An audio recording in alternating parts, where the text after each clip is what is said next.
Okay, so in this video, we're going to look into trigonometric limits. So there is a special case that involves sign and limits. So there's two conditions. This is very important. First thing is that the limit has to be when x approaches 0 and only 0, no other number, only if the limit approaches 0. And the second thing is that it works only and only with sine, not with cos, not with tan, not with arcsine, or not with anything else, only with sine. So there is some formulas that you will have to remember. If you have the limit of sine x over x, it's going to be 1. So this is pretty simple. The second thing is if you have as x approaches 0, x over sine x, that also is equal to 1. So that's pretty simple as well. The third one says that if you have the limit as x approaches 0 of instead of just sine of x, now if you have c times x, where c is a constant, provided that the coefficient of x in the numerator and the denominator is the same, right? In this case c, then that also is equal to 1. So I'll just show some examples for this, right? So assume that the limit as x approaches 0, sine of 4x over 4x, right, is equal to 1. Because this is 4x and this is also 4x. But if it was the limit as x approaches 0 of sine of 4x over 5x, this is not equal to 1. Okay, so that's what it means. And then the fourth one says that the limit as x approaches 0 of sine x to a power n divided by x to the same power n is also equal to 1. So remember that with sine, when you say that when you write it this way, sine squared x is the same thing as saying sine x, the whole thing squared, right? So this formula can also be written, the derivation is down here, it can also be written as in this way, because you can write sine squared x as sine x squared, right? So you have sine x squared divided by x squared because there is a common exponent. This just becomes sine x over x, the whole thing to the power of n, and that just becomes 1. So again, an example for this is that if you have the limit as x approaches 0, sine x cube divided by x cube, this is going to be equal to 0, right? But if the powers were not matching, let's say that if this was instead of a cube, it was a square, then that's not equal to 0. Okay, so that's how it works. Alright, so enough talking done. Let's look at some examples. So the limit as x approaches 0, sine of 4x over x. So we know that the limit is as x approaches 0, so we can use the identities. So we say that the limit as x approaches 0 of sine of x divided by x is equal to 1. So we also said that the limit as x approaches 0, sine of cx over cx is equal to 1. So now looking at our example and relating it to the identities, if instead of the sine 4x we had just sine x over x, then that's simple, right? We just solved it and it became 1, right? But is there any way we can convert the sine of 4x to a sine of x? Not really, right? Right? We can't actually, there's no way to do this. But instead, we know that since we have a sine of 4x, right, if we can get a 4x in the bottom, in the denominator, then this just equals 1, right? So how can we convert this x over here in the denominator to become a 4x? It's simple, right? Just multiply it by 4. So we want the equation to be mathematically the same, right? We don't want to be mathematically modifying it. So we have the sine of 4x over x. We'll just write it as is. But we want this x over here to become a 4x. So we want to multiply both top and bottom by 4 because 4 over 4 is 1. So that means mathematically it's equivalent, right? So this can be rewritten as the limit as x approaches 0, sine of 4x multiplied by 4 divided by 4x. Now it's simple to identify that this part over here is simply equal to 1 using this identity over here. So finally this just gives you 1 multiplied by 4 and the final answer is 4. So therefore your limit is simply 4. Okay, so let's look at the second example. Limit as x approaches 0, sine of 2x multiplied by sine of 3x, everything divided by x squared. So first things first, don't make this mistake. Sine of 2x multiplied by sine of 3x is not sine of 5x. You cannot do this, right? It's not. So just don't think about it. You cannot do that.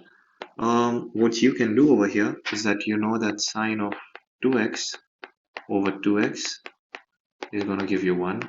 You know that sine of 3x over 3x is going to give you 1 as well. Now, if you examine the denominator kind of closely, you can see it's x squared, which is just x times x. So you can write this as sine of 2x multiplied by sine of 3x divided by x times x, right? So does that ring a bell? It's pretty simple, right? What to do next? So what you're going to do is that, of course, because you cannot bring this sine of 2x over x to become sine of x over x, right? We cannot do this. What we can do is that we can bring the sine of 2x over x to sine of 2x over 2x, right? How do we do that? We're going to multiply both the numerator and the denominator by the coefficient we want in the denominator, right? We can use this x with the sine of 2x, and we can use the sine of 3x along with this x, right? So now what we're going to do is we're going to write it down as it is, sine of 2x times sine of 3x divided by x squared, which is just x times x. Now for this yellow part, the sine of 2x over x, right? In order to bring that to what we want, which is sine of 2x over 2x, we're going to multiply by 2 over 2. And for the red part, because we want the 3x to be on the denominator, right? We want the coefficient of this x to be 3. We're going to multiply both the denominator and numerator by 3.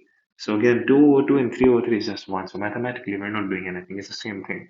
But now that we do this, right, we can modify the equation to give us sine of 2x divided by 2x, right? And one whole fraction, sine of 3x divided by 3x, right? So we've multiplied uh, this x with this 2 and this x with this 3, right? The 3 and 2 in the numerator just give us 6, so let's not forget that and put that in. So you know that this part is going to give you 1, this part is going to give you 1, and this is basically 6. So therefore, the limit as x approaches 0, sine of 2x multiplied by sine of 3x divided by x squared is simply just 6. Okay, so in this third example, we have the limit as x approaches 0, sine of 3x times sine of 2x divided by x times sine of 5x. So what we want, right, is sine of 3x to be divided by 3x. We want the sine of 2x to be divided by 2x. And for the sine of 5x in the denominator, what can we do? Remember, we said that the limit as x approaches 0 of x divided by sine of x is also equal to 1.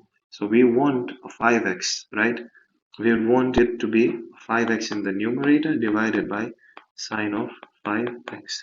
But in this case, we only have one idle sitting x over here. We have three signs, but only one x. So how are we going to get the other x's? It's the same thing. Multiply top and bottom by what we want, right? So we can simply just write this as the limit as x approaches 0, sine of 3x times sine of 2x divided by sine of 5x times x. So you can choose to do this either way, but just for the sake of it, I'm gonna choose this x to go with this 3x, okay? So let's try and solve the sine of 3x first. So what I need to do for that is I need to multiply top and bottom by 3 over 3, right? So you would have sine of 3x at the top, and then this 3 will multiply with this x over here, so you'll have 3x, and that will give you 1. Now let's try and deal with this sine of 2x over here. So to deal with the sine of 2x, I'd want a 2x in the denominator, but I have no idle sitting x. But that makes it pretty simple. So you can multiply both top and bottom by 2x in this case, right? As long as I'm multiplying both top and bottom by the same thing, right? Mathematically, it's the same thing because 2x over 2x is 1, 3 over 3 is 1, right? So I hope you guys can appreciate that part of it, right? And then for the sine of 5x, I want a 5x at the numerator, right? So what I'm going to do is I'm going to multiply both numerator and denominator by 5x. Okay, so now let's try and regroup. So limit as x approaches 0. So you're going to have sine of 3x. You're going to have sine of 2x. And then you're going to have 3 times 2x times 5x, everything divided by sine of 5x, multiplied by this 2 will multiply to give you 3x, multiplied by 2x, multiplied by 5x. Okay, so now if you look at it, your sine 2x will divide with this 2x to give you 1. Then your sine of 3x over 3x is going to give you 1. Thirdly, your 5x divided by sine of 5x is also going to give you 1. So since we use the identity to cancel all these three signs out, let's now focus on what remains, right? So what remains is on the numerator, we're going to have 3 times 2x, and on the denominator, we have 5x. So x and x will cancel out, and therefore your final answer is just 6 over 5. So therefore the limit as x approaches 0 of the function is going to be 6 over 5 or 1.2. Okay, so let's look at this other example. So the limit as x approaches 0 of sine 3x squared divided by sine 5x squared. So the fourth identity that we looked at said that the limit as x approaches 0 of sine x to the power n divided by x to the power, the same power n, is going to be equal to 1. So what this means is that the limit as x approaches 0, sine cube of x divided by the same x to the same power 3 is going to be equal to 1, right? But it also means that the limit as x approaches 0, sine of cx, right, to the power n divided by the same cx to the power n is also equal to 1. So this means that the limit as x approaches 0, right, the limit as x approaches 0 of sine 2x squared divided by what is going to give me 1. So we want the same cx, right, the same x and its coefficient. So we're going to write down 2x to the same power n, right, which is 2 in this case, right, 2. So the limit as x approaches 0 of sine of 2x squared divided by 4x squared is going to give you 1. Okay, I hope this is clear, because if this is clear, then you can solve the question. It will be much simpler for you. So if you look at the numerator in this case, you have sine 3x squared. This can be rewritten as sine of 3x everything square, right? It's the same thing, just different notation, right? So using this identity, right, this is the 3x is your cx, right? And the power is basically 2, right? So sine of 3x squared divided by what, right? When you calculate the limit as x approaches 0, so sine of 3x squared divided by what is going to give you 1. So divided by cx, which is 3x squared, is going to give you 1. Right, so this is basically 9x squared. Right, so what you're going to do is that you take the limit as x approaches 0 of sine 3x squared divided by sine 5x squared. You're going to multiply both top and bottom by 9x squared. Okay, so let's try and do this. Forget about the denominator for now. So this gives you sine of 3x squared divided by 9x squared, which we can rewrite as 3x squared. You rewrite the 9x squared of the numerator as it is, divided by sine of 5x. Right? So this part is going to give you equal to 1. So you've got rid of one of the signs. So now what remains is 9x squared divided by sine of 5x squared. So in a similar fashion, right, because this sign is in the denominator, right, so in this case, the limit as x approaches 0 of x to the power n divided by sine of x to the power n is 1. It's the same thing, right? Just like how we did. But now, right, what are we going to need in the numerator, right? In the denominator, we have sine of 5x squared, right? So your cx is 5x and your n is going to be equal to 2, right? So in the numerator, we need 5x squared for this to equal 1. So you multiply both top and bottom by 5x the whole thing squared, which is 25x squared. So now we can regroup and rewrite this. So the limit as x approaches 0. I'll put the 5x squared over here multiplied by 9x squared divided by sine of 5x squared multiplied by 5x everything squared. Again, the emphasis of brackets. So now this part is going to give you 1, right? So the limit, this becomes the limit as x approaches 0, 1, 9x squared divided by, now you can open up the bracket, 5x times 5x is 25x squared, x squared and x will cancel out, so your final answer is 9 over 25. So this method that we just saw was the short way of doing it. An alternate method which is kind of long, but I mean, if you find it more comfortable, you can always use it.